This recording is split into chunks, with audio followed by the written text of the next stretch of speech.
औज़ुबिल्लाहिमिनश्शैतानिर्रजीम बिस्मिल्लाहिर्रहमानिर्रहीम। अस्सलाम वालेकुम दोस्तों, वसीम राजपूत लालाइस ऑनलाइन में हाजिर खिदमत है। आज का जो टॉपिक है, एक दोस्त का सवाल था कि आया कि अगर कोई बाप अपने बेटों को, अपनी औलाद में एक बेटे को, बेटियों को, किसी एक को, यानी कि अपनी प्रॉपर्टी से बच्चों को, बच्चियों को अपनी प्रॉपर्टी से महरूम कर दे, किसी एक के नाम हिबा कर दे, गिफ्ट कर दे, तो तमलीग कर दे, तो इस बारे में कानून क्या कहता है, इस बारे में हम डिस्कशन करेंगे। दोस्तों, लेक्चर शुरू करने से पहले रिक्वेस्ट करूंगा, चैनल को सब्सक्राइब कर लें, बेल आइकन को क्लिक कर लें, जैसे वीडियो इधर से अपलोड हो आप इस कानूनी रहनुमाई से मुस्तफीद हो सकेंगे।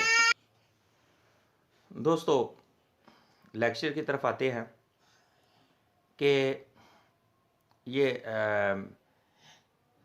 अगर कोई बाप अपने बच्चों को या बच्चियों को अपनी प्रॉपर्टी से महरूम कर देता है, किसी एक बच्चे के नाम प्रॉपर्टी हिबा कर देता है, या एक शख्स की खाली बेटियां हैं और एक बेटा है, वो अपनी बेटियों की बजाय अपने एक बेटे के नाम सारी प्रॉपर्टी हिबा कर देता है, तमलीग कर देता है, गिफ्ट कर देता है। इसमें इस्लामिक नुक्ता नज़र के मुताबिक अगर शरीयत को देखें तो शरीयत के मुताबिक वो शख्स जो इस तरह का फेल करेगा, अपनी औलाद को, स्पेशली अपनी बेटियों को प्रॉपर्टी से महरूम करेगा, तो इस बारे में उसने शरई तौर पर उसने एक गुनाह कबीरा किया, क्योंकि ये गुनाह कबीरा है। और गैर अगर कोई एक्ट शरीयत के ख़िलाफ़ किया जाएगा वो गैर कानूनी होगा, शरीयत के ख़िलाफ़ होगा, वो गैर कानूनी होगा। इसमें अगर कोई शख्स इस तरह अगर बाकी औलाद को महरूम करता है प्रॉपर्टी से, वो गुनाह कबीरा होगा। और इसमें बेटियों को अगर वो हिस्सा नहीं देता और उस शख्स ने दुनिया में जन्नत जो है उस पर हराम हो जाती है, और जन्नत उस पर हराम हो जाएगी, क्योंकि उसने शरीयत के ख़िलाफ़ ये फ़ैसला किया। अब देखें, क्योंकि मालिक अल्लाह की ज़ात है।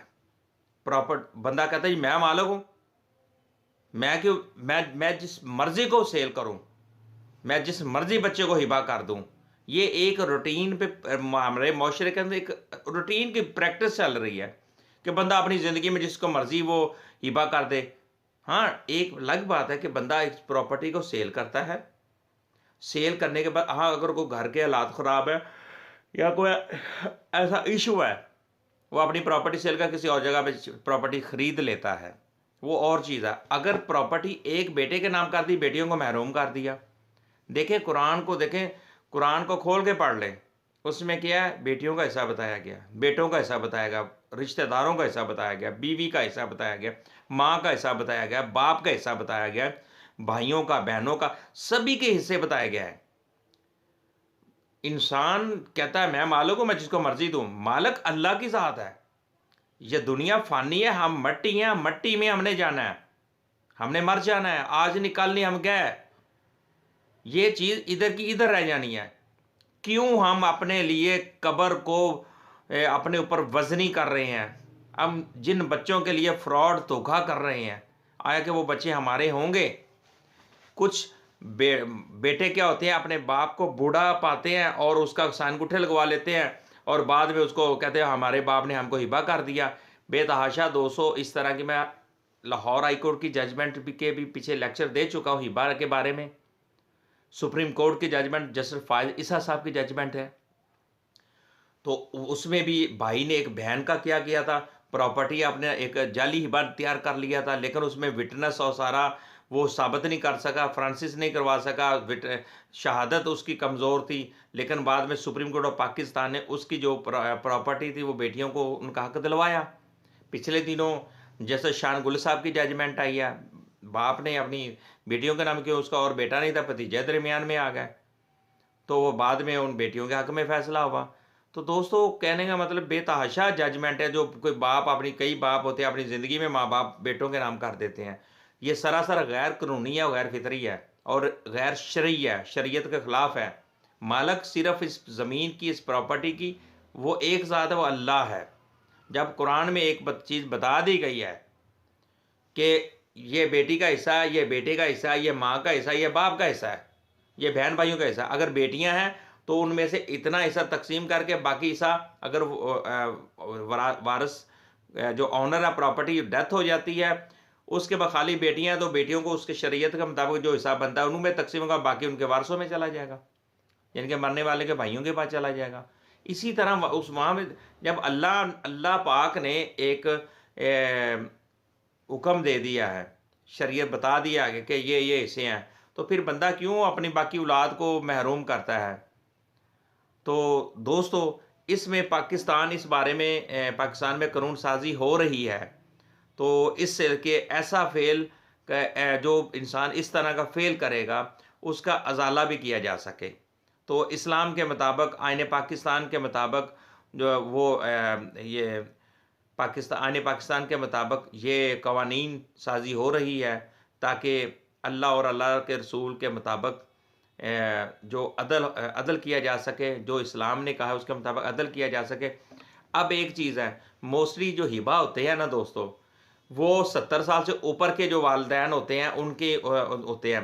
अब मोस्टली मैंने ये पिछले दिनों मैंने बढ़ापे में किए जाने वाला गिफ्ट हिबा चैलेंज किया जा सकता है, इस बारे में मैंने ये 2 दिन पहले मैंने लेक्चर दिया है कि मोस्टली आप देखेंगे हिबा तमलीक गिफ्ट ये हमेशा जब बाप बूढ़ा हो जाता है तो उस वक्त कोई एक बेटा उठता है, वो अपने नाम प्रॉपर्टी करवा लेता है। पिछले दिनों मेरे पास एक केस आया था, एक मर्द ने अपने बाप बूढ़ा बेटे के अपने बेटे पास रहता था, उसने उससे अपने नाम सारा कुछ लिखवा लिया। उसके बाद उसके बाकी भाइयों को बहनों को पता चला, उन्होंने फौरी तौर पर उसके खिलाफ पुलिस स्टेशन में एप्लीकेशन दी और उसके खिलाफ एक्शन हुआ, उसको काफ़ी जलील किया और उसके खिलाफ कोई अपने एमी के फन के किस्म के केसेस वगैरह डाल दिए उसके ऊपर। वो बंदा डाल के बाद में उसको उन्होंने उस तरीके से अपना हिस्सा लिया उनसे। अब बाप को ब्लैकमेल कर देना, या बाप 75 साल की उम्र में, बाप 80 साल की उम्र में, बाप 85 ईयर की उम्र, 90 साल की उम्र में, इस तरह के जो हिबे होते हैं ये मोस्टली चैलेंज हो जाते हैं और कैंसिल हो सकते हैं। और अदालत में मोस्टली केसेस जो है सुप्रीम कोर्ट और हाई कोर्ट के, उसमें ये चैलेंज हुए हैं और वहाँ बाद में बहनों को हिस्सा मिला।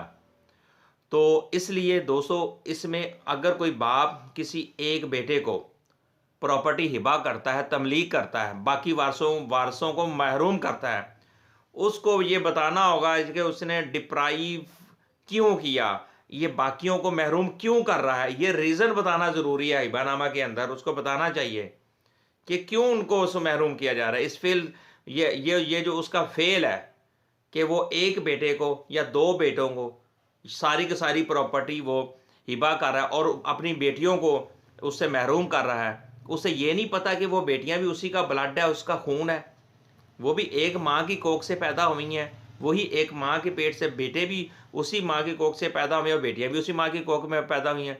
हमारे इस्लाम में अल्लाह पाक ने एक हिस्सा रख दिया है कि ये बेटियां का, ये बेटों का है। तो फिर इंसान दुनिया में अगर एक मरले का घर या 2 मरले 10 मरले का घर ले लेता है, बाद में मालिक बन जाता है, जाओ जी मैं अपने बेटे के नाम कर देता हूँ, बेटियां तो दूसरे घर में चली जाती हैं, वो तो परदेसी हैं बेचारी, वो चलिए हम क्यों दूसरे को दें को, क्यों वो क्या जिस शख्स को वो अपनी बेटी दे रहे होते हैं वो ये नहीं देखे अपना खून दे रहे हैं, अपना लगते जिगर दे रहे होते हैं। अब वही दामाद जो होता है उनके लिए वो नहीं, हम क्यों अपनी प्रॉपर्टी उसको दें, उसका तो हक ही नहीं पता। हक क्या होता है बेटी का। अगर हमारे इस्लाम ने एक हक रख दिया है, उसमें से हम कौन हैं अपनी मर्जी मनमानी करने वाले, मर्जी करने वाले। अगर इस्लाम ने हक रखा है तो वो देना पड़ेगा। आज नहीं देगा रोज़े अशर में ये पकड़ होगी, जन्नत हराम हो जाएगी। तो ये गुनाह कबीरा है कि आप बाकी की औलाद को ये दे देते हैं, प्रॉपर्टी से महरूम कर देते हैं और एक को दे देते हैं। तो ये सारी रीज़न, ये वजूहात, ये फेल बताना पड़ेगा क्यों बाकियों को महरूम किया गया, क्यों डिप्राइव किया गया। तो दोस्तों ये चीज़ें एक कानून था। ये मेरे भाई आपका जो सवाल था उसका मैंने तफसीलन एग्जाम्पल और साइटेशन के हवाला याद बता दिए और इस तरह के मज़ीद मेरे हिबानामा पर लेक्चर दिए हुए हैं। तो मोस्टली इस तरह के अगर कोई केसेस हैं, ये पिछले दिनों एक और सुप्रीम कोर्ट की जजमेंट थी, मुझे याद नहीं ज़बानी इस पर, उसमें ये था कि उसमें 2 विटनेस मर चुके थे, पेश नहीं अदालत में हो सके और हिबानामा कैंसिल हो गया, वो पेश नहीं कर सके। इसी तरह नवंबर में भी एक जजमेंट आई थी सुप्रीम कोर्ट ऑफ पाकिस्तान की, वहाँ में भी वो जो वारिस थे उनको हक दिया गया। तो मोस्टली हिबा जो होते हैं ये कैंसिल ही होते हैं जब उम्र, मोस्टली मेरे पास 3-4 केस हिबा पे आए हैं, वहाँ पे एज जो थी जो प्रॉपर्टी का वारिस था 85, 80, 90, ये पिछले दिनों मेरे पास एक उसके 90 साल उम्र थी। अब भाइयों ने क्या किया जी, बाप को प्रेशराइज कर दिया, प्रेशराइज करके उसके अंगूठे लगवा के उसको हिबानामा तैयार करवा लिया। इस तरह के भी केसेस हैं कि बाप बूढ़ा होता है उसको प्रेशर करके भी ये करवा लिया जाते हैं अंगूठे वगैरह, और बाद में अपने नाम करवा लेते हैं वो। तो इस कुछ ऐसे होते हैं कि वो अपनी ज़िंदगी में ही वो थोड़े से शऊर रखते हैं, 50, 55, 60 साल की उम्र में होते बेटों के नाम वो कर देते हैं। तो इस तरह के जो हिबाजात होते हैं दोस्तों वो कैंसिल हो जाते हैं। वो अगर एक चीज़ मैं बता दूं लास्ट में, आप सिविल कोर्ट में दावा करेंगे, हिबानामा कैंसिल करने का जो इख्तियार वो सिविल अदालत को रहा है। अगर वहाँ से खुदा ना खासा आपके खिलाफ फैसला हो जाता है, परेशान नहीं होना, ऊपर एपलेट कोर्ट पड़ी है, एडिशनल सेशन जज के पास आप जाएंगे, वो आपको सुनेगा। अगर वहाँ से आपके हक में फैसला हो जाता है, दूसरी पार्टी परेशान होगी, वो हाई कोर्ट में चली जाएगी। फिर उसके बाद अगर फर्ज करें एपलेट कोर्ट में आपके खिलाफ होता है तो आप हाई कोर्ट चले जाएं। इस तरह के भी केसेस हैं। ट्रायल कोर्ट से आपके खिलाफ फैसला हुआ, एपलेट कोर्ट में आपके खिलाफ फैसला हुआ, लेकिन हाई कोर्ट ने आपके हक में फैसला कर दिया। बेतहाशा जजमेंट है इस तरह के हिबानामा के मतलब तमलीक के मतलब, या आपको प्रॉपर्टी से जब महरूम किया जाता है। फिर उस वही जब सुप्रीम कोर्ट जाती है, सुप्रीम कोर्ट भी हाई कोर्ट के साथ एग्री कर जाती है। तो वो मोस्टली जो जितने भी इस वक्त तक अब तक मैंने जितनी भी जजमेंट हिबा, तमलीक, गिफ्ट के बारे में देखी हैं, पढ़ी हैं, तो वो मोस्टली बहनों को, बेटियों को हिस्सा दिया गया है। वहाँ पे हिबा करने वाले की उम्र यही मोस्टली 70 से ऊपर ही हुई है, 80 से ऊपर ही हुई है।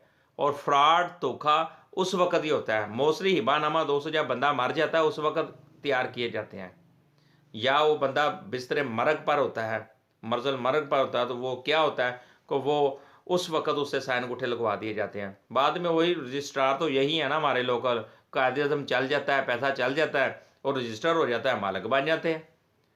तो लिहाजा इस तरह के केसेस बहुत ज़्यादा हैं। बाप को ब्लैकमेल किया जाता है कि यहाँ पे साइन कर, हमारे नाम लगा। बाप ब्लैकमेल होकर अपने नाम करो, बच्चों के नाम लगा देता है। और जब बहनें, बेटियाँ उठती हैं वो चैलेंज करते हैं, नहीं जी हमारे बाप को। उसके लिए फिर ये ज़रूरी है कि बताना। एक पिछले दिनों मेरे पास केस है, बाप की उम्र 90 साल से 90 साल, उसने अपने 3 बेटों के नाम प्रॉपर्टी कर दी। अब बेटियां चीख रही हैं, बेटियां आ गई अदालत में, सिविल कोर्ट में दावा किया, तो उन्होंने सिविल कोर्ट में आकर बेचारी वो चीख रही हैं, हमारा ऐसा, हमारा बाप का ज़हनी तवाज़ुन ठीक नहीं है, उन्होंने ये कहा। अब बाप भी उधर आके बयान दे रहा है, नहीं जी मैंने तो अपने बेटों के नाम किया, मैं तो बेटियों को 10 लाख रुपया दे चुका हूँ, 10-10 लाख। क्या बाप को ब्लैकमेल किया गया है। अब जब मैंने उनसे पूछा कि मैंने कहा जी ये आपके भाइयों ने, बीबी से पूछा आपके भाइयों ने जो आपके बाप को पैसे दे दिए, वो जो बाप को पैसे दिए थे 6 करोड़ की प्रॉपर्टी है, अब 6 करोड़ बाप को दे दिया, अब वो बाप ने कहाँ रख दिया, बैंक में रखा, कहाँ रखा, कहते कोई भी नहीं। आपके भाई इस काबिल हैं कि वो इतना पैसा मतलब उन्होंने दे दिया बाप को, कहते जी वो तो इस काबिल ही नहीं है कि उनके पास इतना पैसा है। क्या डॉक्यूमेंट्स में लिख दे हमने पैसे दे दिए, ये रीज़न भी बतानी पड़े। लेकिन वो बाप, कितना अफसोस और दुख की बात है, वो दुनिया में अभी जिंदा है और दुनिया में रहकर अपने लिए गुनाह कबीरा खाट रहा है। इतना ज़्यादा गुनाह कबीरा ही उसके अंदर, यानी कि वो यहाँ से वो जुल्म हो रहा है किस पर, बेटियों के ऊपर। तो लिहाजा क्या, अपने लिए जन्नत हराम कर रहा है, उसको ये भी नहीं पता, उसको कौन समझाए। तो मैंने उन्हें कहा जी आप अपने वालिद साहब किसी तरीके से मुलाकात करवा दें, मैं रिक्वेस्ट करूंगा किसी तरीके से, शायद मेरा रिक्वेस्ट करने से वो मान जाएं इसमें। तो दोस्तों ये चीज़ें होती हैं, बेतहाशा फ्रॉड चल रहे हैं। अल्लाह ताला हम सब पर रहम फरमाए, करम फरमाए, और दोस्तों आप सब पर अल्लाह ताला करम अता फरमाए। मुझे अपनी दुआ में याद रखिएगा। अस्सलाम वालेकुम।